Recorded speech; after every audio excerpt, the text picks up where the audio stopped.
আসসালামু আলাইকুম প্রিয় ভিউয়ার্স, সবাইকে স্বাগতম আমার চ্যানেলে। তো আজকে ইলাস্ট্রেটর নিয়ে প্রথম ক্লাস শুরু করতে যাচ্ছি। তো প্রথমেই বলে নিই ইলাস্ট্রেটরটা কি। ইলাস্ট্রেটরটা হচ্ছে আপনার ভেক্টর গ্রাফিক্স, যেখানে মূলত প্রিন্টের কাজগুলো করা হয়। যে সকল ডিজাইনগুলো প্রিন্ট করা হয় সেগুলো মূলত ইলাস্ট্রেটর দিয়ে করা হয়। আচ্ছা, তো আমরা প্রথমে ইলাস্ট্রেটর অ্যাপটি ওপেন করে নিচ্ছি।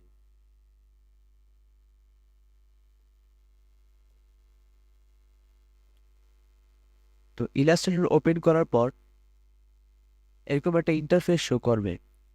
তো আমরা প্রথমে একটি ডকুমেন্ট ক্রিয়েট করতে হবে।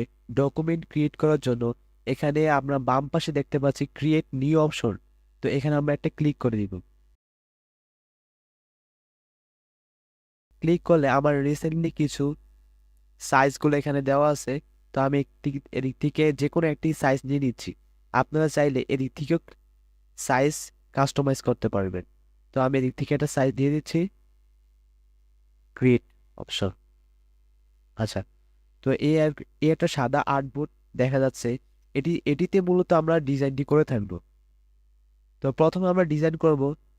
ধরেন আমি একটা টেক্সট নিব, এখানে আমি একটা টেক্সট লেখা লিখবো। আচ্ছা, টেক্সট লেখার আগে আমরা যেটা বলে নিচ্ছি সেটা হচ্ছে এই যে উপরের অংশটুকু, এই অংশটুকু বলা হয় মেনু বার। আর আমরা যে বাম পাশের অংশটুকু দেখতে পাচ্ছি এটা হচ্ছে টুল বার। আর এখানে দেখুন ইলাস্ট্রেটরে আমারটা ইসেনশিয়াল ক্লাসিকে দেওয়া আছে।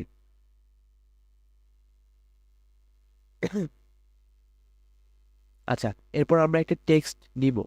টেক্সট নেওয়ার জন্য এখানে টাইপ টুল অপশন ক্লিক করলে আর্টবোর্ডের উপর একটা ক্লিক করব। ক্লিক করলে দেখুন একটা লরিড ইপসন নামে লেখা চলে আসছে। আচ্ছা, আমরা চাচ্ছি এখানে অন্য লেখা বসাতে, তাহলে কিভাবে লেখাবো? তাহলে এই লেখাটা আমরা কেটে দিব। কেটে দিয়ে লিখতে চাচ্ছি আমি গ্রাফিক্স লার্ন, GRAPHICS, গ্রাফিক্স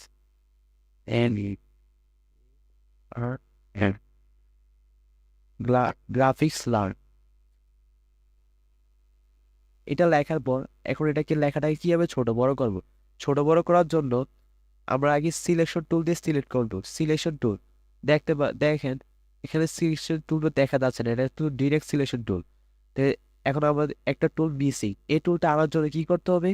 এই যে থ্রি ডট, এই যে টুলবার, এই অপশনটি ক্লিক করলে এই যে দিকেও একটা থ্রি ডট আছে, এদিকে ক্লিক করলে রিসিট অপশন, রিসিট দিলে আবার পুনরায় ব্যাক চলে আসবে। আচ্ছা, তো আমরা এই লেখাটাকে আর সিলেক্ট করি। এখানে সিলেক্ট টুলবার দিয়ে এটাকে সিলেক্ট করলাম।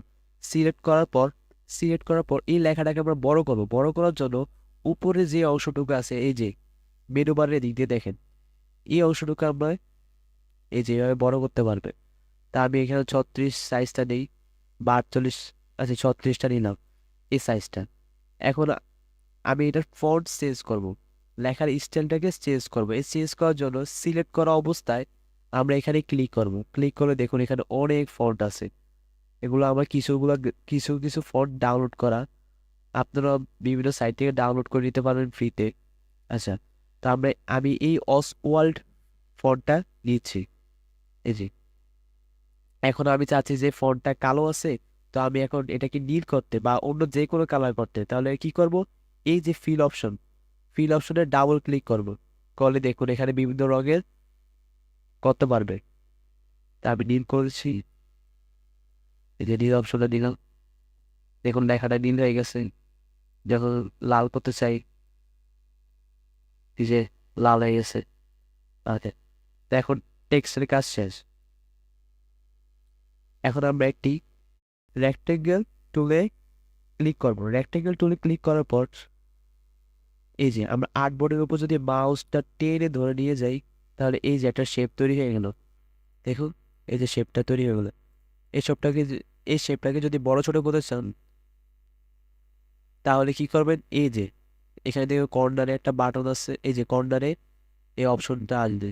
আচ্ছা দেখুন এই শেপটা আমরা অন্যটা কালার করতে চাচ্ছি, অন্যটা রঙের করতে চাচ্ছি। তা আমরা কি করব? আবার ওই ফিল অপশনে ডাবল ক্লিক করব। ডাবল ক্লিক করার পর এখান থেকে যে পিঙ্ক কালার দিয়ে দিচ্ছি, পিঙ্ক কালার দিতে পারবেন, আপনি যে কোনো ইচ্ছা মতো দিতে পারবেন। আচ্ছা, তো আমি চাচ্ছি যে এই কর্নারগুলো একটু দেখাই। এই কর্নারগুলো একটু কার্ভ হবে, একটু বেঁকে যাবে। এটা কিভাবে করব? যদি আমি সবগুলা কার্ভ করতে চাই তাহলে কি করব? ডিরেক্ট সিলেকশন অপশনে ক্লিক করব। ক্লিক করার পর এই যে সার্কেল, একটা পয়েন্ট দেখতে পাচ্ছেন, এই পয়েন্টটা মাউস দিয়ে টেনে ভিতর দিকে আনবো। তো দেখুন কার্ভ হয়ে যাচ্ছে। এই যে আমি ছেড়ে দিই তাহলে দেখুন এই যে কার্ভ হয়ে গেছে।